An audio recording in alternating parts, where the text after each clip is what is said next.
You ask Tiger to solve. This deals with linear equations with one unknown. The final result is x equals 2. Let's solve it step by step. Simplify the expression. Expand the parentheses. Multiply the coefficients. Simplify the arithmetic. Group all constants on the right side of the equation. Add 16 to both sides. Simplify the arithmetic.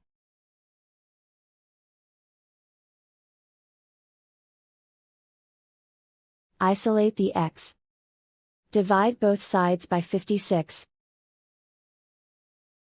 Simplify the fraction. Find the greatest common factor of the numerator and denominator.